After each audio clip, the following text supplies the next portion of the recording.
then we'll, Mhm. we'll proceed. Ya llegó, ¿verdad? Doctor Pagán. Buenos días a todos en esta mañana. Es un gozo poder saludarles. Damos gracias al Señor nuevamente por este privilegio que Él nos da de poder estar aquí, estar vivo, ¿verdad?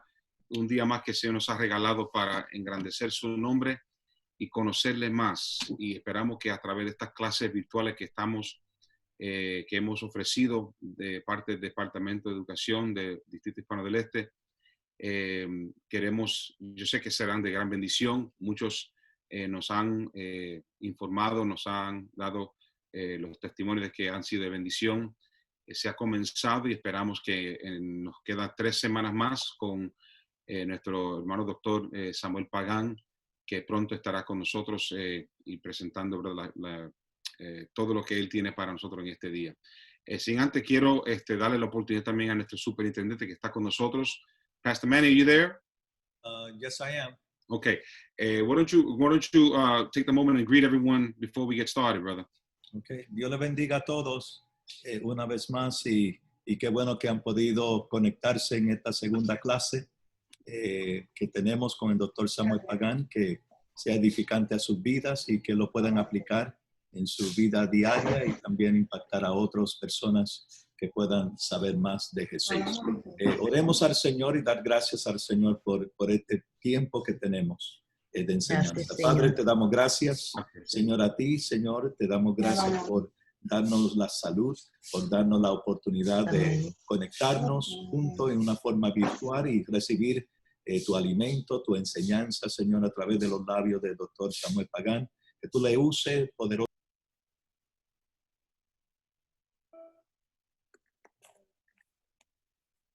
A ti. Amén y amén. Saludos a todos. Amén. La primera dama, bendiciones. Reverenda Yamilet. Dios te bendiga. Amén, bendición. Amén. Gloria al Señor. Bueno, queremos comenzar. Vamos a comenzar en esta mañana. Como ya saben, es un gozo poder tener con nosotros al doctor Samuel Pagán y realmente es un gran amigo de nuestro distrito y agradecemos ¿verdad? Su disposición de ayudarnos y alimentar también, ¿verdad? Tomar un tiempo a veces durante todos estos días de cuarentena y de estar aislado en la casa. Qué bueno poder tomar un tiempo de refrigerio y, ¿verdad? Y recibir una palabra de parte del Señor y estudiar juntos sobre el personaje más importante en todo el mundo, es nuestro Señor Jesucristo. Así que sin más, quiero presentar ante ustedes al doctor Pagán. Más luego, cuando terminemos, tenemos algunos anuncios que queremos compartir sobre nuestra convención de educación virtual que se estará ofreciendo ya en este mes, los días 15 y 16, pero más luego estaremos hablando sobre eso y también las conferencias que también estaremos ofreciendo durante esa actividad en este mes. Así que sin más, les presento ante ustedes al doctor Samuel Pagán. Doctor, adelante. Saludos cordiales. Proseguimos este peregrinar de estudios sobre Jesús de Nazaret y realmente me alegra. Ustedes, de tanto la Iglesia de Dios como la Iglesia de la Profecía, como ustedes, fueron los primeros que se incorporaron a este programa y ahora, ¿verdad?, se ha multiplicado, que nace en el deseo de servir y utilizar este momento, ¿verdad?, de cuarentena. Pero en este momento estoy escribiendo un nuevo libro sobre las parábolas de Jesús. Entonces, ese descubrimiento y esos estudios de las parábolas han subrayado y me han desafiado sobre mi comprensión tradicional sobre Jesús de Nazaret. Por ejemplo, para abrirles el apetito de lo que voy a hacer la semana que viene y la última, y el nuevo libro que va a seguir, es que siempre nosotros afirmábamos que Jesús de Nazaret era un buen predicador y un buen maestro. No hace falta, ¿verdad?, conocer mucho de la escritura para saber eso, pero lo curioso es que reconocían esa capacidad de educación y esa capacidad de predicación que tenía Jesús de Nazaret, no solamente sus discípulos, sino los judíos, pero no solamente los judíos, sino los líderes de los judíos, pero no solamente los líderes de los fariseos y de los de los publicanos y de los seduceos, sino los que estaban en contra de Jesús. O sea, los que iban en contra, inclusive reconocían esa capacidad que tenía el Señor de comunicación. Entonces, como en el estudio de las parábolas eso ha salido, entonces lo estoy destacando en los cursos que estoy presentando como en estos días como un maestro extraordinario. Y un buen maestro encarna en sus estudiantes. O sea, ahora de pronto a mí me invitan a predicar y enseñar sobre Jesús de Nazaret. Y si yo empiezo a hablar de la filosofía y comienzo a hablar en arameo, y comienzo a hablar en hebreo, y comienzo a hablar en alemán, bueno, pues ustedes se sorprenden, pero no aprenden. Porque de la única manera que hay aprendizaje es que haya encarnación. Cuando Jesús llega al mundo, Dios ha tratado de revelarse a la humanidad por la ley de Moisés. Pero Jeremías le dice, no, espera un momentito, si el problema que hemos tenido es que escribimos la ley en el sitio equivocado. La escribimos en la piedra, pero hacía falta escribirla. Y al Dios encarnar en la figura de Jesús de Nazaret, pues tenemos una nueva experiencia de vida y un nuevo desafío teológico, espiritual, religioso, social, de todos los niveles de la vida. Ahora, les dije la semana pasada que para estudiar a Jesús, nosotros teníamos 3 tipos de narraciones. Narraciones del nacimiento, que hoy vamos a atenderla. Al final, narraciones de la pasión, que vamos a atender la 4ª semana.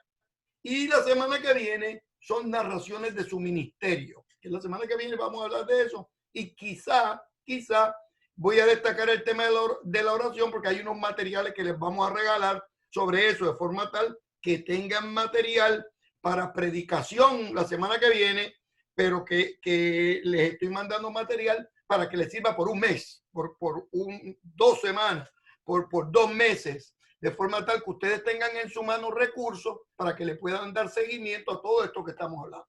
Ahora, el día de hoy vamos a comenzar con las narraciones del nacimiento para que veamos cuán importantes son esas narraciones para el resto del ministerio de Jesús de Nazaret. Como les mencioné medio en broma y medio en serio la semana pasada, que Jesús de Nazaret no nació como Samuel Pagán, porque en la antigüedad los grandes héroes y los grandes líderes, Moisés, Sansón, David, no nacen como cualquier persona. Nacen de forma extraordinaria y vamos a ver cómo eso se refleja en la vida de Jesús de Nazaret. Nace en Belén, llega a Egipto, luego a Nazaret y desarrolla su ministerio en la Palestina, primero en la Galilea y después en Jerusalén. Habiendo dicho eso, quiero que ustedes tengan un gusto de cuál fue el mundo de Jesús de Nazaret. Y les he traído un video que yo les presento a mis estudiantes de investigación histórica sobre Jesús de Nazaret, extraordinario, para que ustedes tengan una idea del mundo de Jesús de Nazaret, pero particularmente que tengan una idea de Herodes. O sea, que ustedes han escuchado que Herodes era malo, ¿verdad? Que nadie, si hacemos una encuesta aquí entre todos ustedes, a ver, ¿quién le ha dicho que Herodes era bueno? Ninguno. Siempre nos dijeron que era malo, pero estamos equivocados. Herodes era peor de lo que pensábamos. Una cosa es un malcriado, una cosa es un político desorientado, una cosa es un político con un ego descontrolado.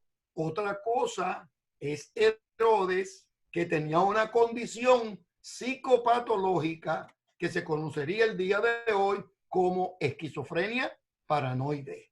Otro mundo. Así que vamos a ver el video, entonces luego vamos a empezar a discutir. Así que este video se lo voy a dar disponible para que ustedes lo usen. Claro, lo estoy dando hoy porque vamos a estudiar esas narraciones, pero ustedes lo pueden utilizar en la Navidad, final de noviembre, principio de diciembre, porque va a estar disponible para ustedes. Vamos a ponerlo.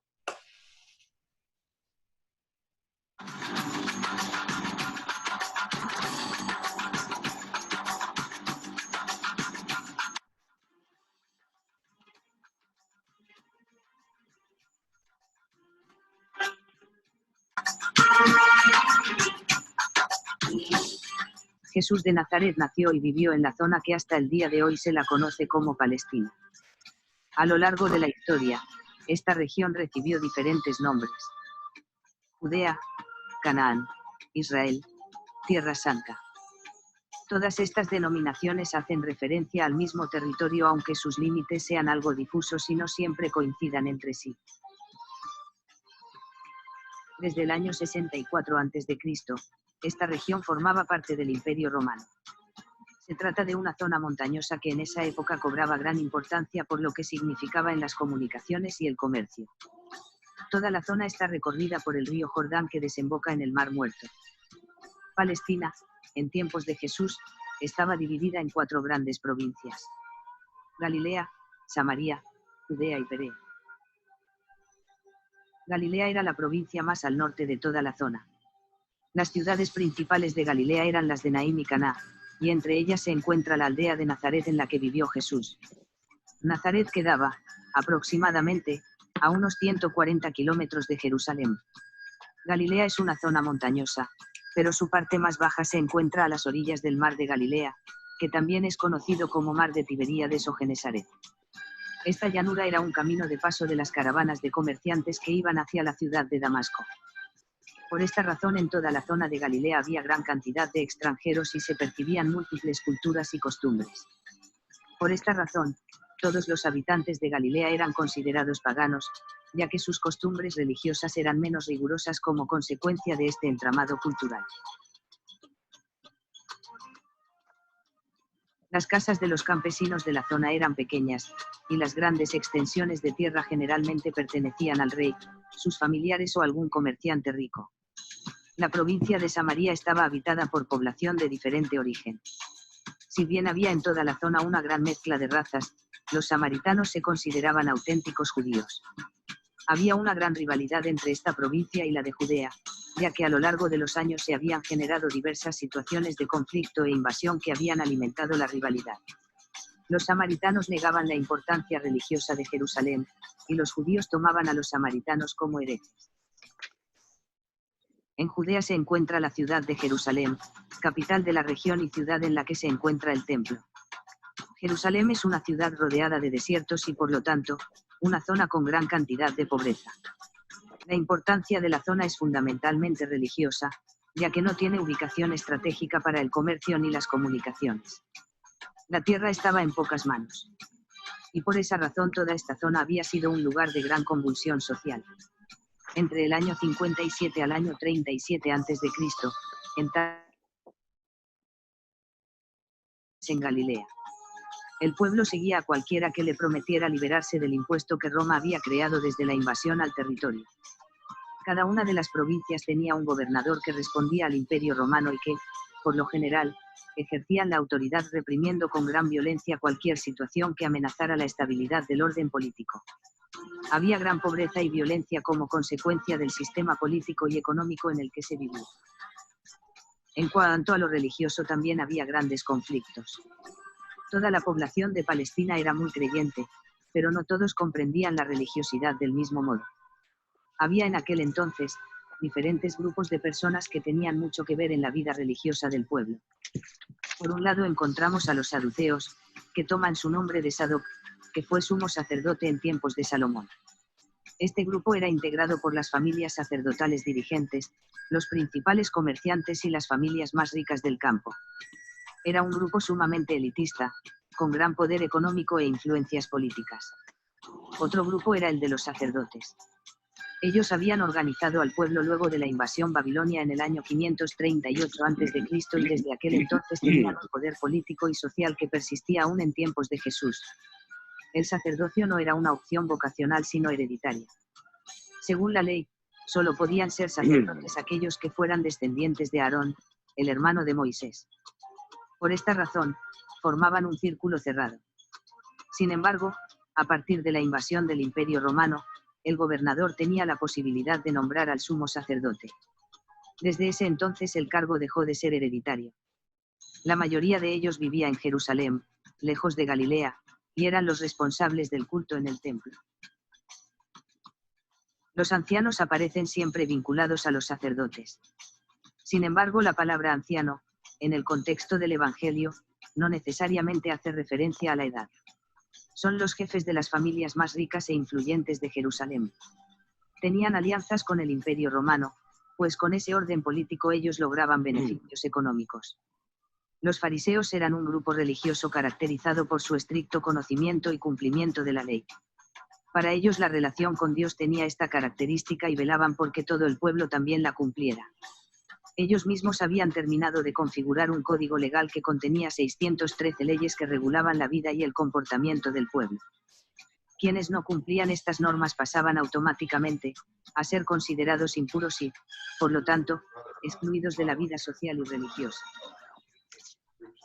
Por último encontramos a los escribas. Ellos también eran llamados doctores de la ley. Eran los responsables de la enseñanza y dedicaban su vida al estudio y la enseñanza de la ley de Dios.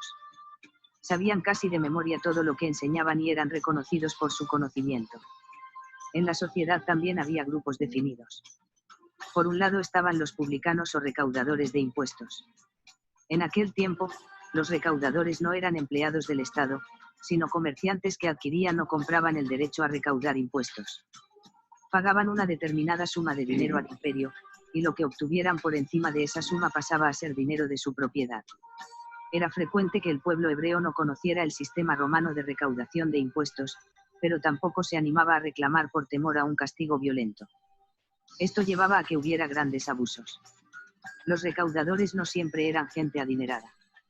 En ocasiones, eran personas pobres que eran contratadas por jefes de las grandes familias de la zona. Sin embargo, quedaban marginados de la vida social y religiosa, pues eran considerados como traidores. Los celotes eran un grupo radicalizado que quería liberar al pueblo hebreo del dominio romano. Querían purificar el templo y la sociedad de la corrupción y las idolatrías.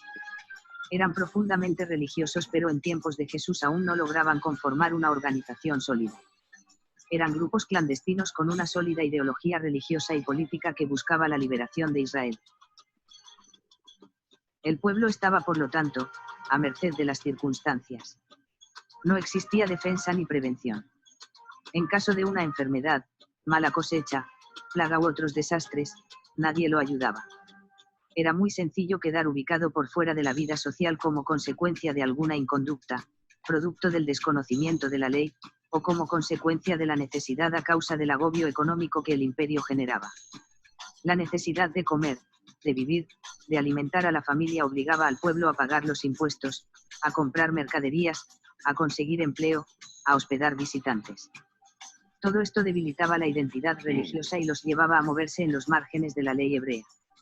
Los sacerdotes, escribas y fariseos eran los portavoces de la religión oficial. Enseñaban y defendían los valores del templo, la ley y la pureza. Pero la impureza amenazaba por todos lados y la práctica de la religión con sus centenares de leyes y normas se convirtió en un peso que hacía sufrir a la mayoría de la población. En lugar de sentirse con agrado ante Dios, el pueblo se sentía rechazado y pecador. Un gran porcentaje de la población estaba marginado por causas económicas, sociales, étnicas, políticas, religiosas. Se excluía a los extranjeros, a los publicanos, a los soldados, a las prostitutas y pecadores, a los enfermos, a las mujeres, a los campesinos. En un mundo político que vulneraba a las personas, el sistema religioso se encargaba de excluirlos completamente. Este fue el mundo en el que le tocó nacer a Jesús.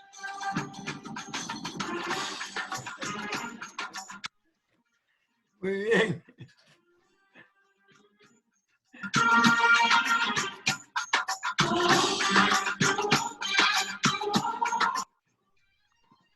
Muy bien, muy bien, muy bien. Hasta ahí.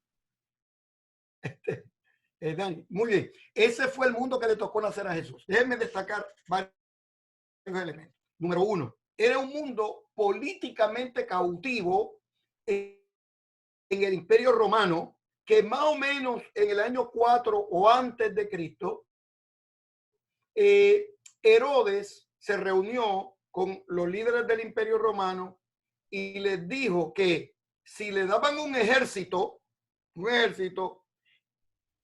él le daba una provincia completa. Y el Imperio Romano, cuando escuchó esa oferta, dijo, le dio un ejército a Herodes, y Herodes, el primero, Herodes el Grande, llegó y e implantó un nuevo sistema basado en el terror. Por eso es que cuando Jesús nace, hay un ambiente de angustia porque Herodes estaba extremadamente preocupado por mantener el poder.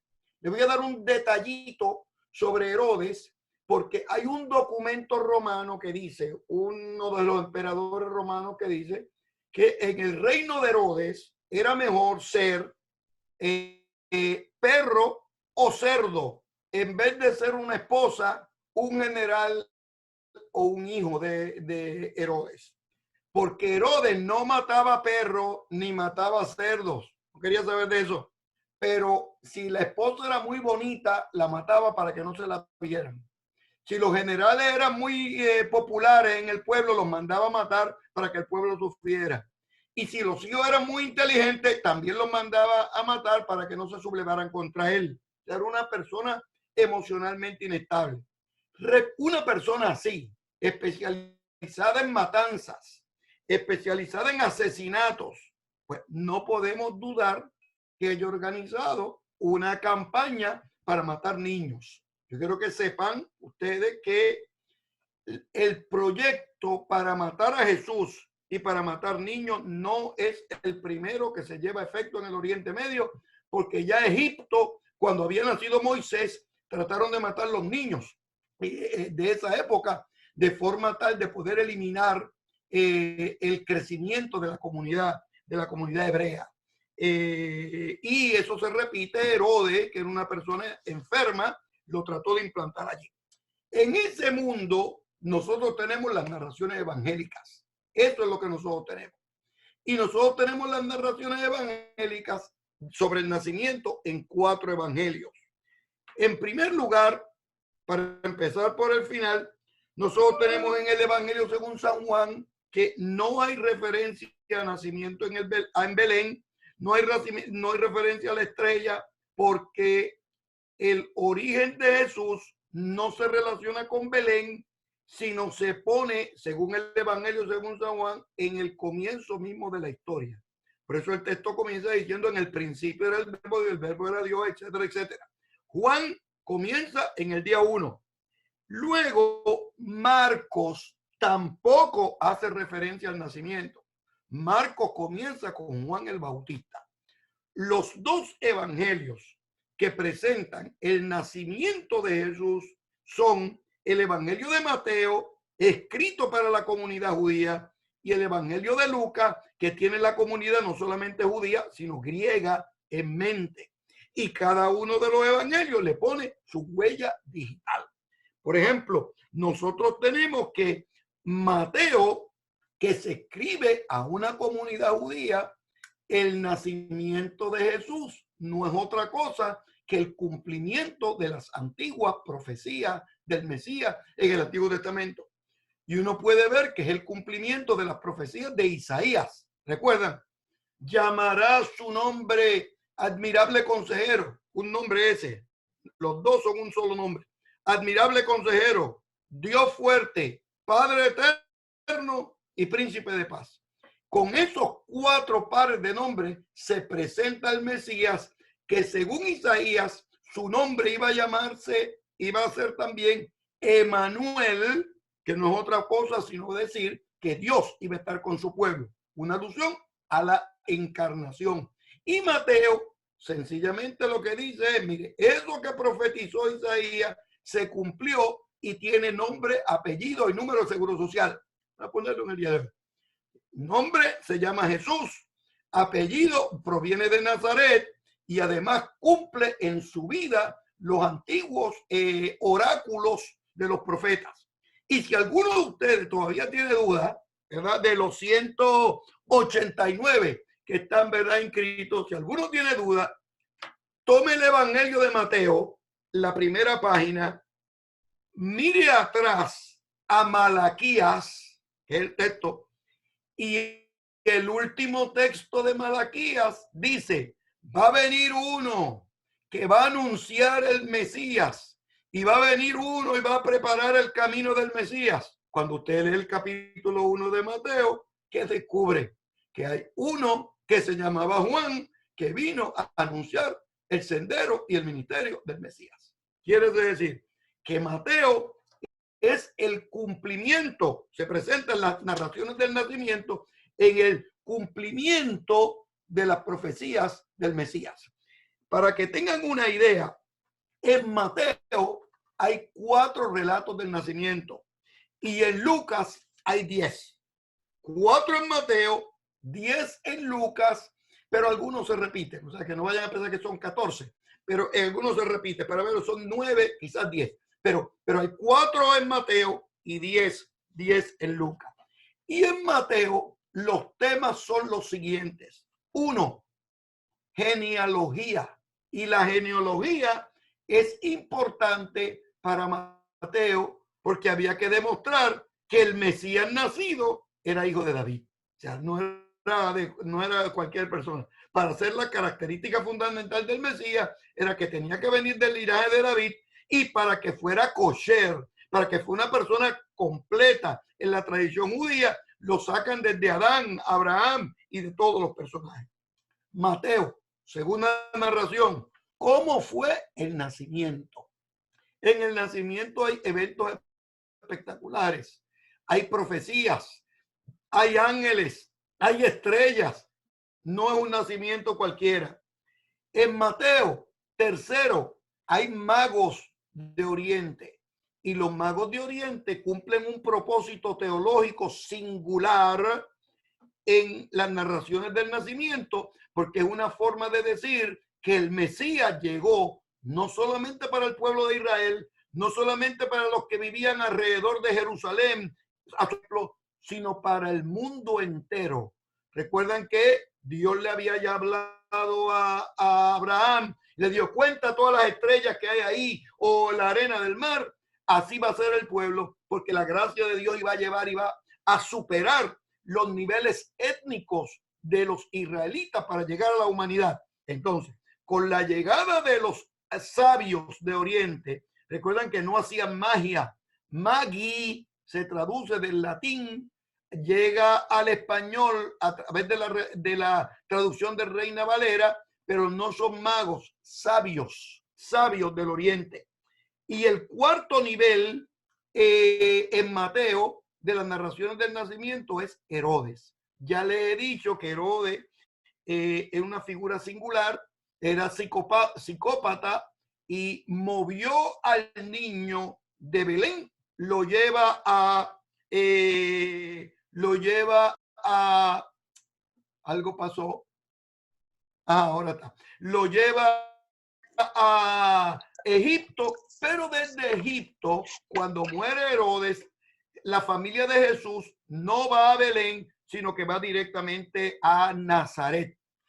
Las narraciones de Lucas son más creativas, son más abundantes, son más teológicamente, ¿verdad?, densas.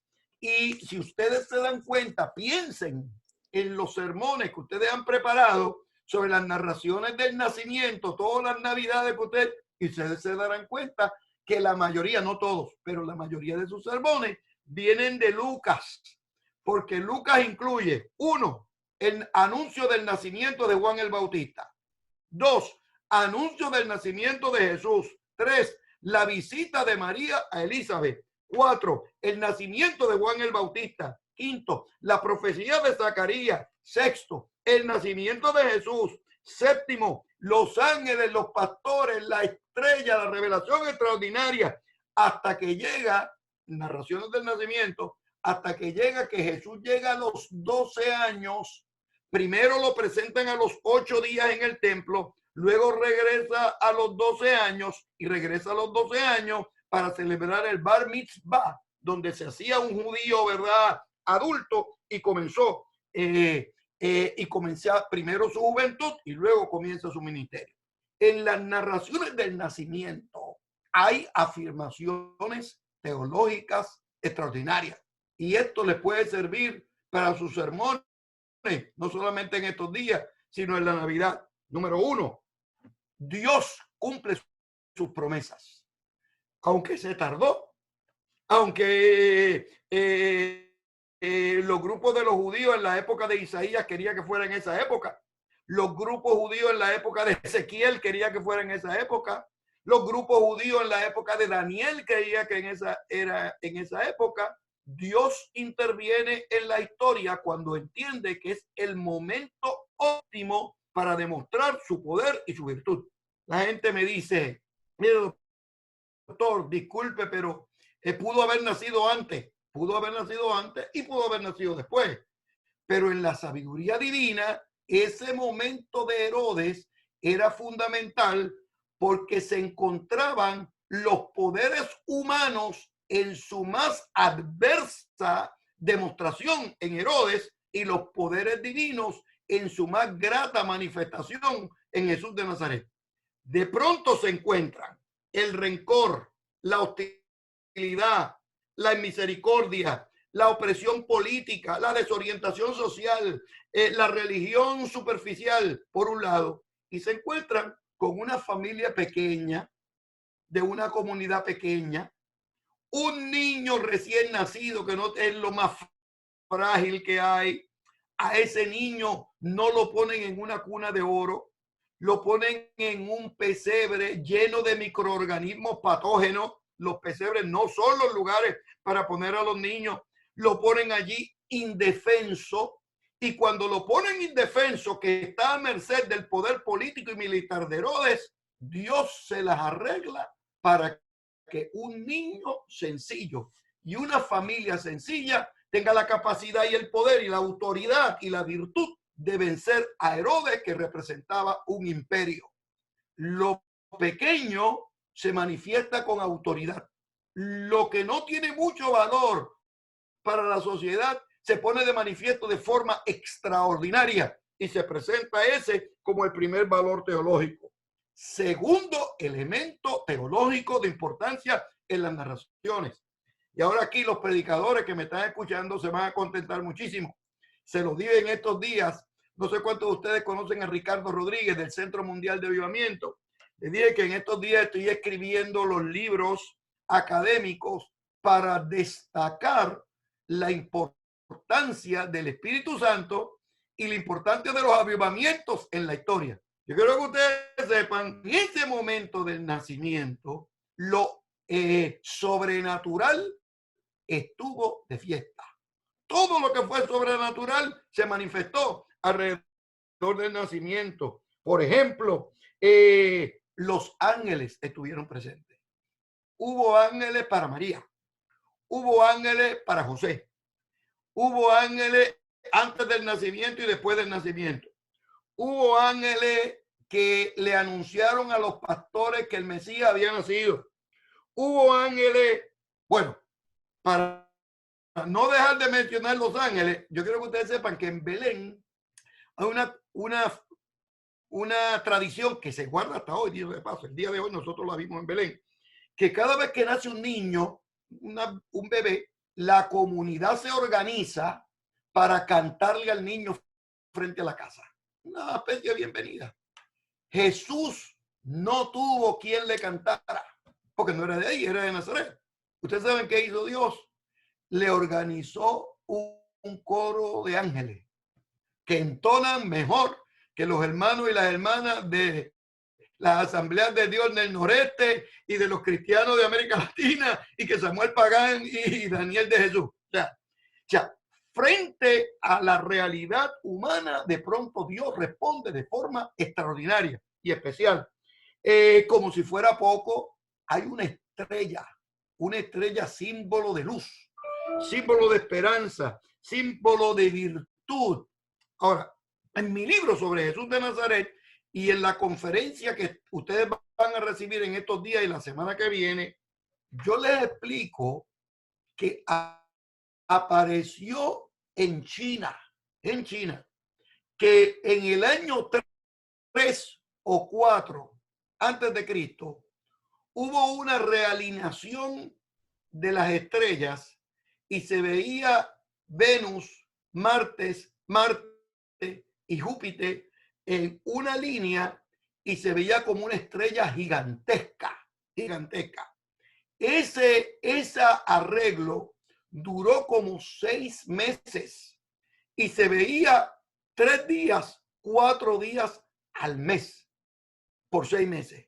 Algunos piensan que eso se puede relacionar con la estrella de Belén, que fue un golpe cósmico extraordinario que se vio en la antigüedad.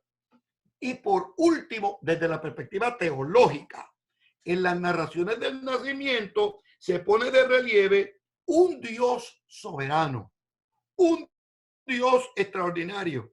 Se pone de relieve un Dios que escucha el clamor de su pueblo. Escuchó el clamor de María, escuchó el clamor de José, escucha el clamor del pueblo para que le envíe al Mesías. Y en su soberanía extraordinaria interviene con capacidad, con poder, con autoridad para darle vida al pueblo en la vida y en el nacimiento de Jesús de Nazaret.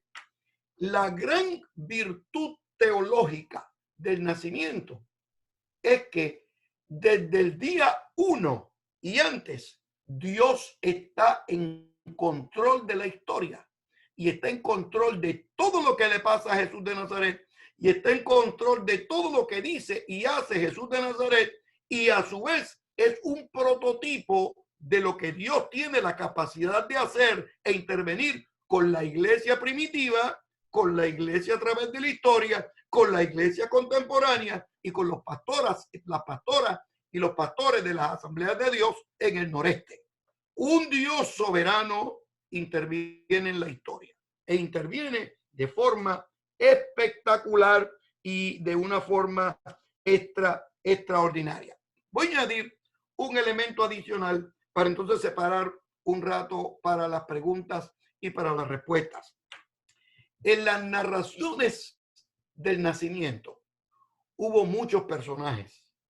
Miren, ángeles, pastores, Elizabeth, Zacarías, José, María, unos pastores que no sabemos el nombre, toda gente en el templo, toda esa gente estuvo al servicio de la gracia de Dios. Culmino de esta manera. Miren, no hace falta, la sociedad contemporánea es muy rápida en decir que el mundo está lleno de maldad y de pecado. Bueno, no hace falta ser muy inteligente.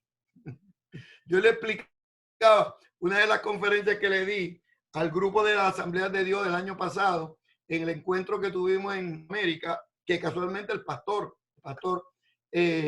Manny Álvarez estuvo presente, es que yo le decía a la gente que el Dios bíblico tiene la capacidad de superar nuestras realidades, de superar nuestras necesidades, de intervenir en medio de nosotros. Y ese Dios rompe los esquemas nuestros. Por ejemplo, nosotros somos rápidos en decir el mundo está lleno de pecado, el mundo está lleno de maldad.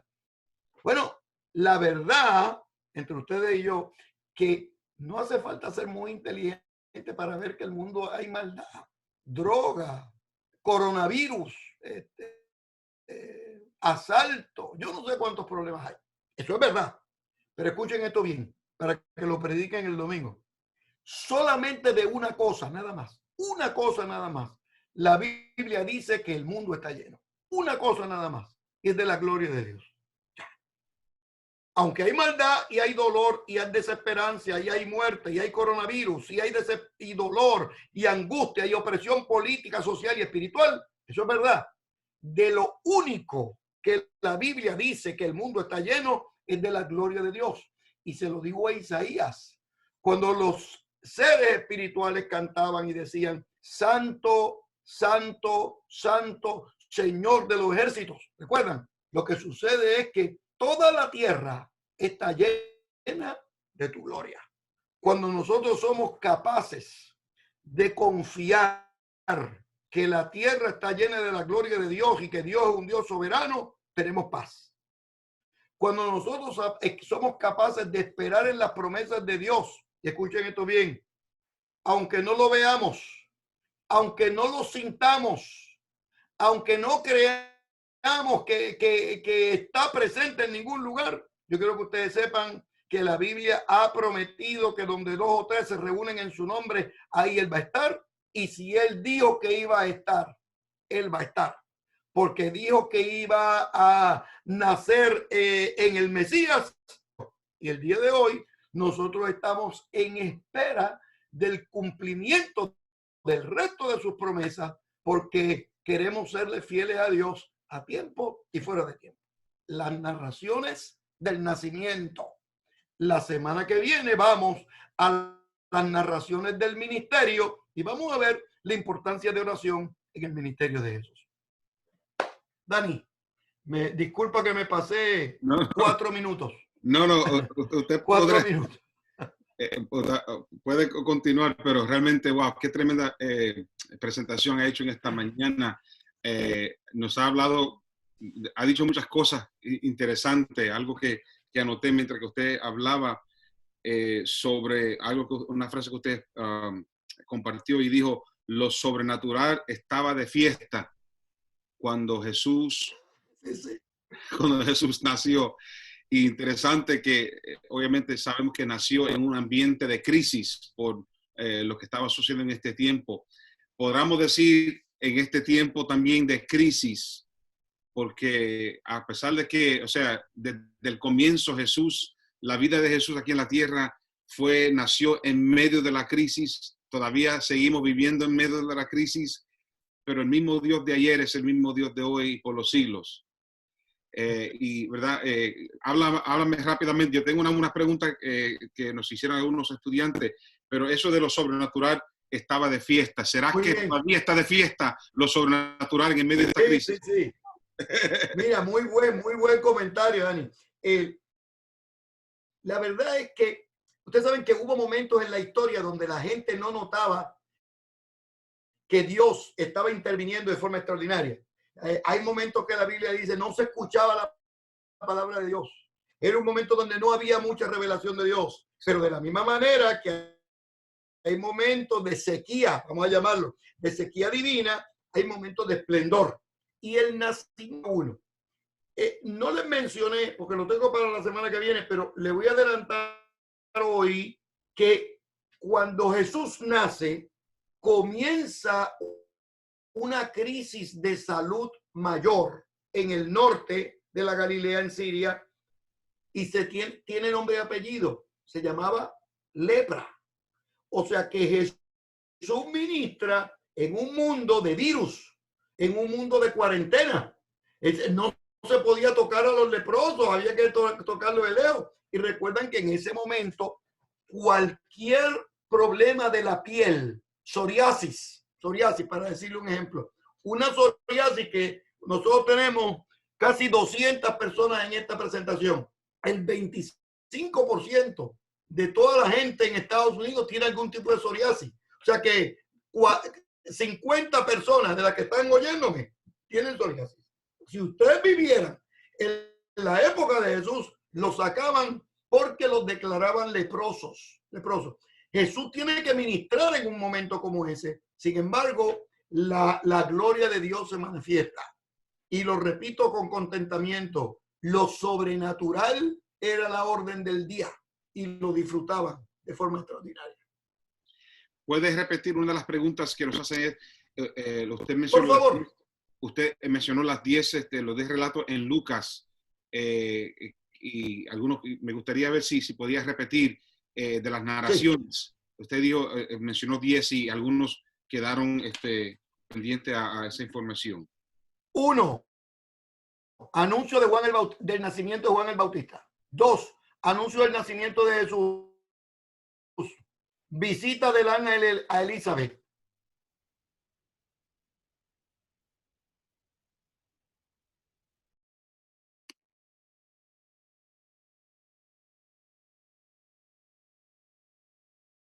Se frizó.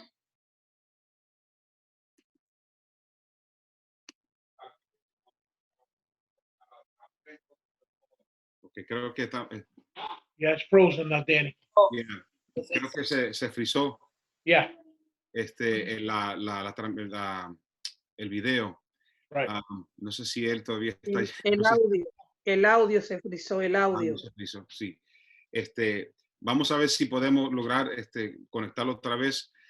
Creo que, ¿verdad? Toda la información que ha compartido el doctor Pagán Lo tendremos también, como dije, vamos a subir toda esa información en nuestro canal de YouTube posiblemente en estos días. Estamos trabajando en todo eso. Obviamente estamos en medio de unos cambios que estamos haciendo, implementando la tecnología.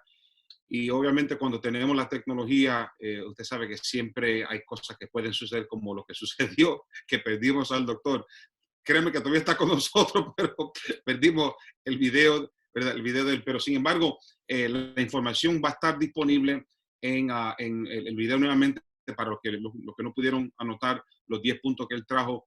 El video va a subir en esta tarde a YouTube y ahí lo pueden nuevamente ver con más calma. Entonces, eso es la gran ventaja de la tecnología, que aunque estamos en vivo, pero luego podemos, ¿verdad?, mirar el video y tomar y anotar y seguir repitiendo esa información. Así es que va a estar totalmente disponible gratis para cada uno de ustedes. Y agradecemos profundamente en esta mañana nuevamente por el tiempo que han tomado para estar con nosotros en esta reunión. ¿Cuántos se han gozado en la presentación que hizo el doctor en esta mañana? Con un aplauso virtual, ¿verdad? Amén. Amén. Amén. Muy lindo. Perdón, ¿cuál es el nombre de la plataforma en YouTube? Es el Departamento de Educación, SED Education, SD Education, el canal que estamos trabajando. Así también la información que tenemos por Facebook es el Departamento de Educación del Distrito Hispano del Este. Así es que ahí pueden conseguir la información y esperamos en el Señor que podamos subir, tener toda la información, recursos, videos que aún de la convención que vamos a tener, también lo pueden obtener y después de un tiempo vamos a tener toda esa información.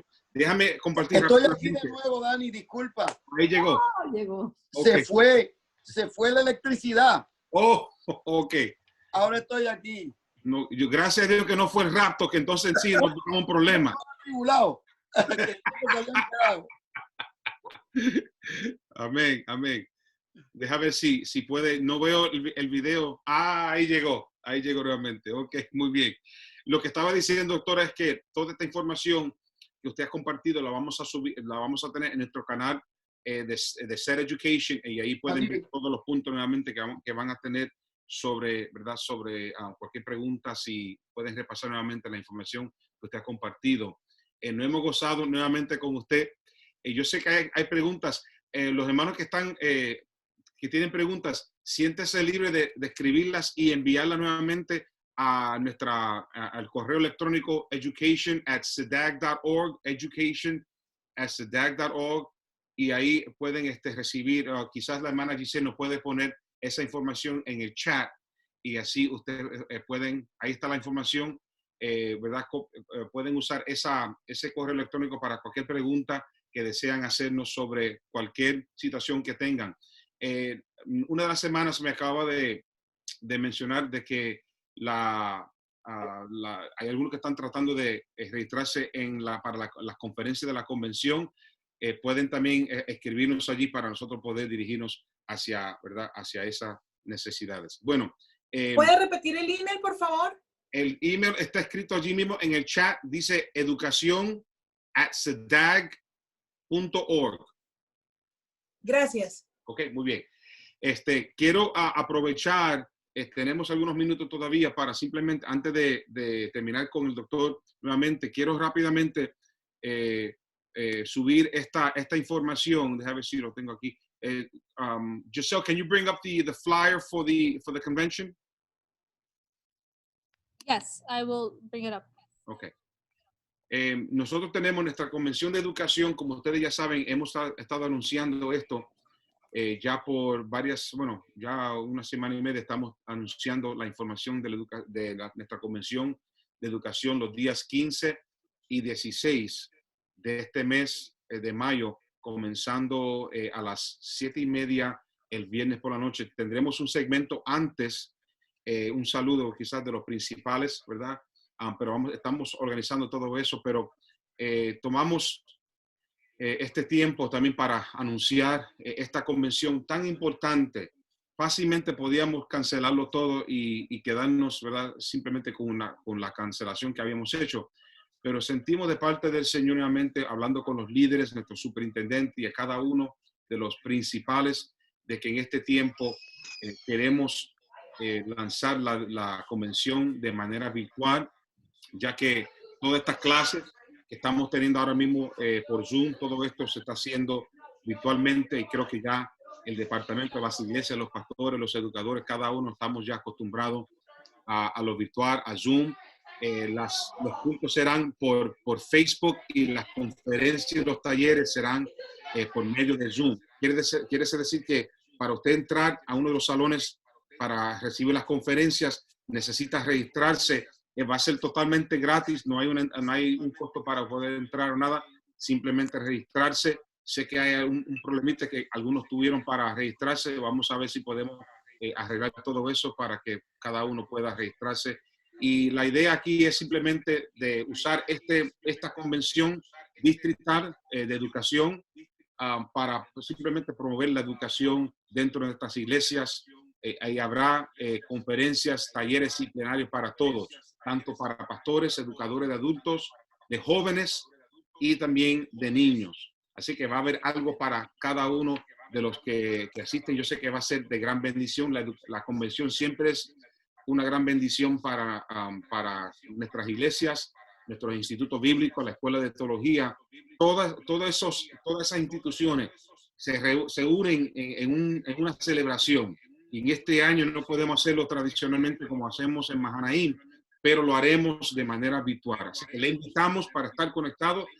Usted no tiene que gastar ni una gota de gasolina, ni un peaje para llegar al campo Mahanaim desde su casa. Usted se puede gozar con su familia todas estas enseñanzas, predicaciones, música y de todo que vamos a tener por 2 días, viernes y sábado. Toda la información lo puede obtener allí mismo en la página de Ser Education. Bueno, ok, G, you can bring it down. Muy bien. Doctor Pagan, estamos terminando esta sesión. Take them off if you can, off the unmute them. Okay. Estamos terminando esta sesión. Háblanos un poco sobre lo que viene para la semana que viene. Ya hoy se habló bastante del nacimiento. Fue excelente esa presentación y qué mucho aprendimos, ¿verdad? De todo lo que usted compartió sobre el Dios que cumple sus promesas en medio de la crisis, con una fiesta sobrenatural.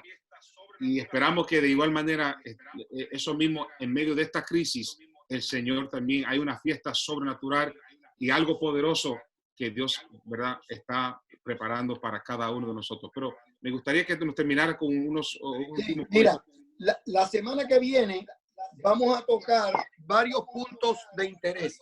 Por ejemplo, vamos a tocar en el ministerio de Jesús el poder y la autoridad de la oración.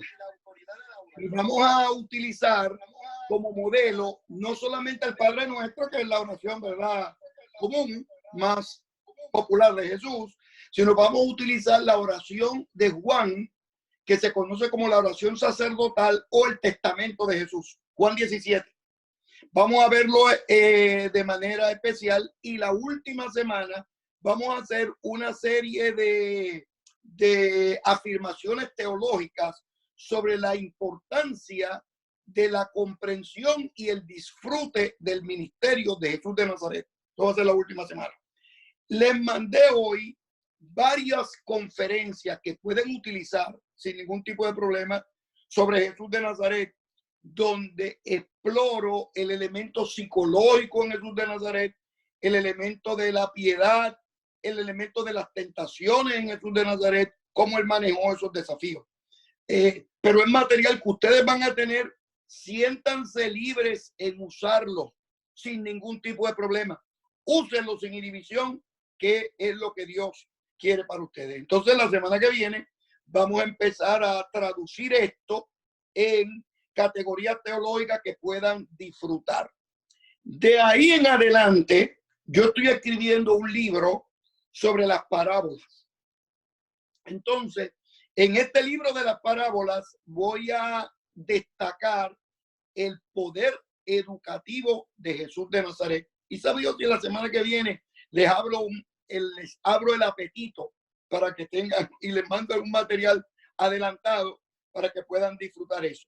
porque en el 2021, desde febrero en adelante, vamos a tener un programa en Israel y uno de los carriles, como estoy escribiendo el libro de las parábolas, es ir a los lugares donde el Señor dijo las parábolas. Entonces, el primer lugar donde vamos a visitar es el camino de Jerusalén a Jericó, donde está la parábola del buen samaritano. Así que ya tienen ese adelanto ahí para que puedan disfrutar en el nombre del Señor. Y es mi placer estar con ustedes. Qué bueno, un gozo tenerle nuevamente. Gracias por esa presentación y por esa información. Quiero decirle a cada de los hermanos que están conectados aquí que estaremos enviando el material que mencionó el doctor Pagán totalmente gratis a cada uno de ustedes. Gracias, hermano doctor Pagán, por su bondad en esa área de compartir toda la información que realmente a través de los años, porque esto es algo que se ha ido acumulando a través de los años, toda esa experiencia, todo ese conocimiento. Así que toda esa información estará disponible para cada uno de ustedes, todos los que se han conectado. Tuvimos casi 200 personas nuevamente en ¿verdad? Conectados a esta clase. Increíble, qué bonito. Y también quiero mencionarles también, y quizás ya comenzar a dejarles saber que para el próximo año, escuche bien, para el próximo año ya hemos hablado con el doctor Pagán, porque el año que viene, para nuestra convención, si Dios lo permite, podamos tenerla como la hemos tenido. Pensamos tenerlo a él y su amada esposa, a la doctora Noemí Pagán, también, que estará con nosotros. Ellos estarán juntos ministrando en nuestra en parte de los oradores que tendremos para el año que viene, para la convención, estarán con nosotros. Y ya también estamos pensando, ya hemos hablado con el superintendente sobre la posibilidad de hacer un viaje quizás en el 2022, no sabemos todavía, pero estamos por lo menos comenzando a hablar sobre todo eso. Así es que creo que es un tiempo, a pesar de que es un tiempo difícil, pero qué bueno que hemos podido recibir la palabra del Señor. Yo sé que ha sido de gran aliento y de gran conocimiento para cada uno de nosotros. Amén. Vamos a terminar esta sesión. Gracias por estar con nosotros. Gracias, doctor Pagán. Y ya sabe que todos los martes, nos falta 2 martes más de 11 a 12 del mediodía. Estarán estas clases disponibles y estaremos subiendo toda esta información a nuestro canal de YouTube, y también tendremos información sobre nuestra convención en nuestra página de Facebook de SED Education. Voy a pedirle a nuestro superintendente que termine con una oración y ahí sí seremos despedidos, ¿verdad?, en esta mañana. Dios le bendiga nuevamente y gracias a cada pastor y líder y educador que ha podido conectarse, y gracias a Samuel Pagán y el Departamento de Educación por estas provisiones. Oremos al Señor y que tengan un lindo día en el Señor. Padre, te damos gracias por esta enseñanza sobre Jesús en este día, Señor. Gracias por cada pastor, cada líder, Señor, y educador aquí presente. Bendícenos, guárdanos, ayúdanos, oh Dios, y que podamos disfrutar de un día precioso en tu presencia. Y nos despedimos con la bendición del Padre, la del Hijo y la de tu Santo Espíritu. Y el pueblo de Dios dice: Amén. Amén. Dios le bendiga a todos. Adelante. Bendiciones a todos. Gracias. Gracias. Gracias, everyone.